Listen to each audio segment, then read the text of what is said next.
O, nakikita nyo guys. Yung kalabasa na ginawa ko.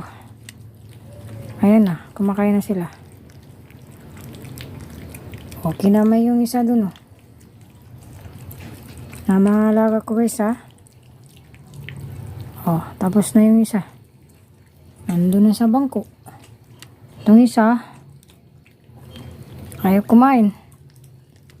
O, hindi kabisado ang kinakain eh. Matagal na hindi sila nakakain yan. O, kinamay. Shh, huwag mong kamain.